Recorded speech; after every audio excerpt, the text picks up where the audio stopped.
Você não vai entender a CIA e a BIM começando por agentes, segredos ou teorias. O caminho mais honesto é outro, começar pelo silêncio. Porque inteligência é isso, o pedaço do Estado que trabalha quando ninguém está olhando, justamente para evitar que o país descubra o problema tarde demais. Hoje a gente vai comparar duas agências que viraram símbolos por motivos diferentes.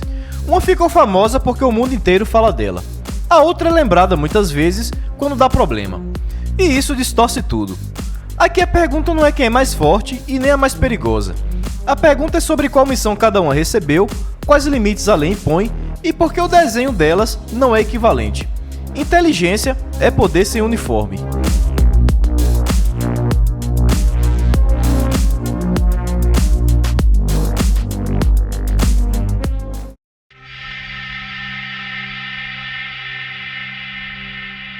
No pós-Segunda Guerra, os Estados Unidos reorganizam seu aparato de segurança.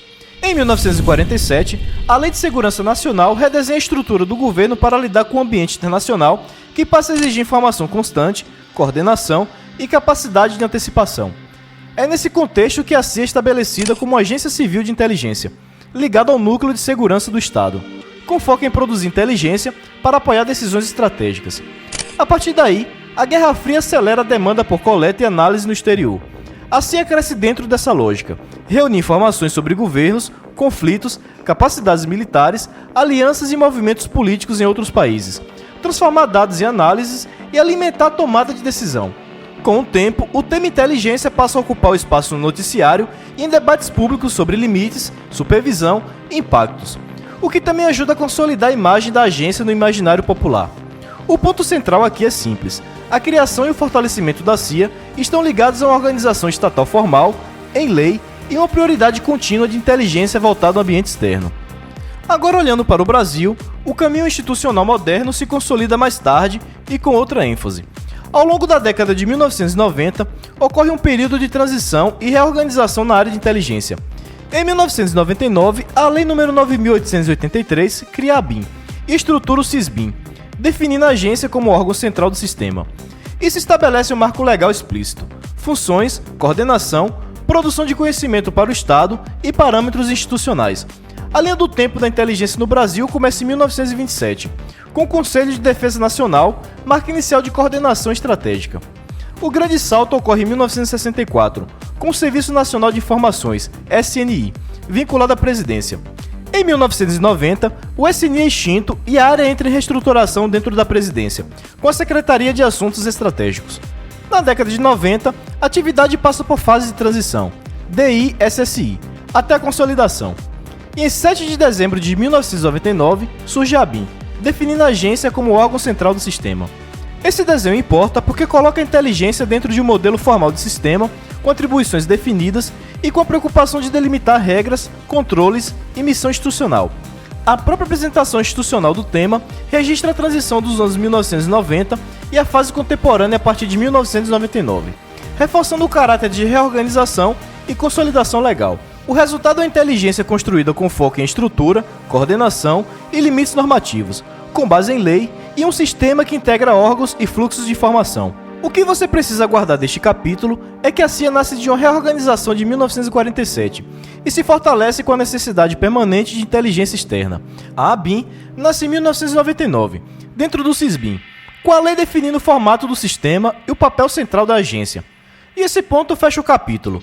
Antes de discutir capacidades, operações ou reputação, você precisa entender a origem institucional, porque é ela que determina o que cada estrutura pode ser e o que ela não foi desenhada para fazer.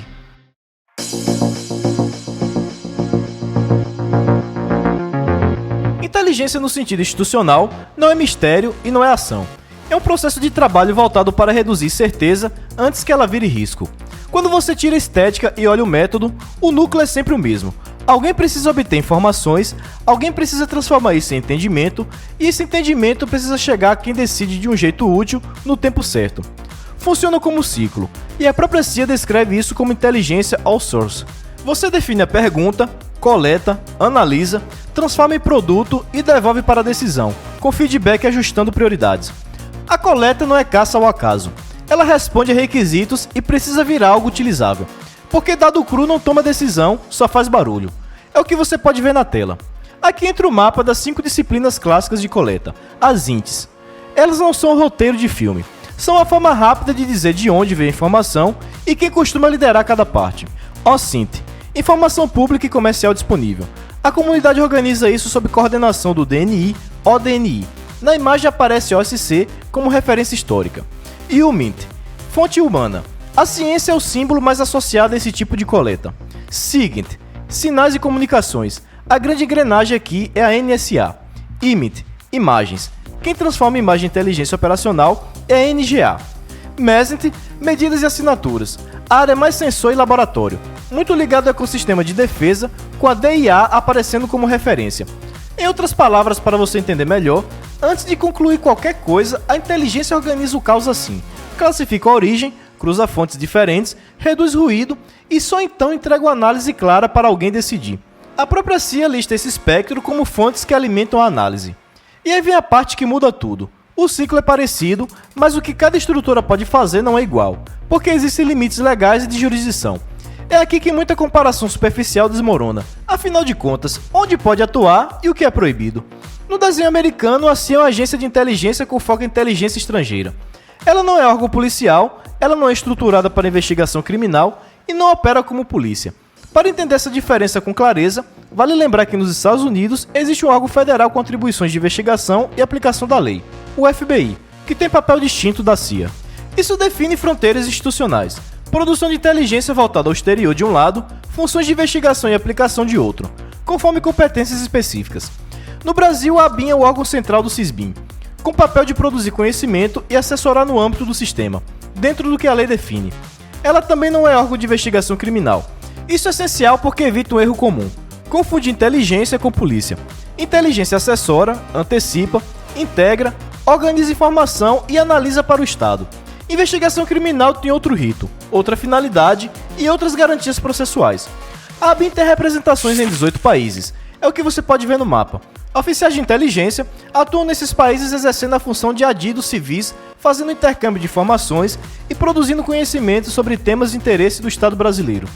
Então, quando você olha para as duas estruturas, pelo que a lei permite e pelo que a jurisdição delimita, o mapa fica mais nítido. Uma foi desenhada para o mundo, a outra para o Estado por dentro.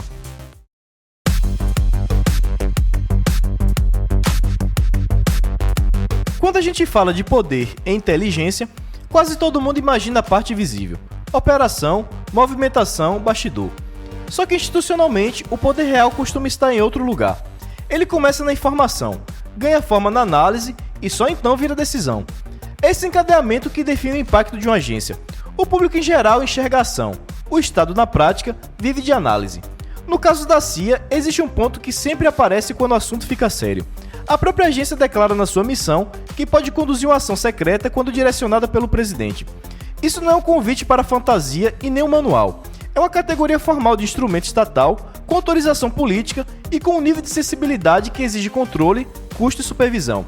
Justamente por isso, é uma área que costuma gerar debate público e controvérsia.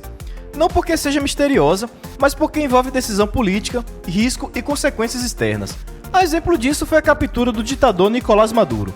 De acordo com a revista Oeste e segundo fontes ligadas ao governo americano, a CIA se infiltrou no território venezuelano por 5 meses para coletar dados e informações essenciais antes da ação de captura protagonizada pela Delta Force.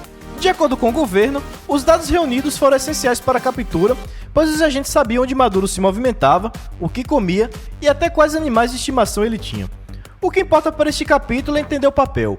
Além de coletar e analisar, existe a possibilidade, dentro das condições estabelecidas, de ações encobertas como ferramenta de Estado. Do lado brasileiro, a ABIN se apresenta como órgão de Estado com caráter partidário e faz questão de delimitar a própria função. Não é órgão de investigação criminal, mas como sabemos, nem sempre tudo que está no papel é o que acontece na prática. E um caso gerou repercussão. Segundo o relatório da PF, a ABIN adquiriu um sistema de espionagem israelense que custou 5,7 milhões de reais, o First Mile. Esse programa teria sido utilizado supostamente para monitorar ilegalmente cidadãos e autoridades. O software teria capacidade de monitorar a geolocalização de até 10 mil celulares por um período de 1 ano. Pelo que se sabe, a ferramenta não tem acesso a mensagens ou ligações dos alvos rastreados. E segundo Rafael Zanata, diretor da ONG Data Privacy Brasil, o software invade e engana a rede de empresas de telefonia para conseguir rastrear o alvo do monitoramento. Por lei, essas informações são sigilosas, ou seja, uma operadora de celular só pode fornecer a geolocalização de seus clientes mediante autorização da Justiça. E aí chegamos à pergunta inevitável: existe uma CIA brasileira? A resposta em termos institucionais é direta. Não existe clone porque não existe país clone. Os Estados Unidos operam com interesses estratégicos globais e uma comunidade de inteligência voltada para fora, com múltiplas estruturas e missões alinhadas a esse alcance.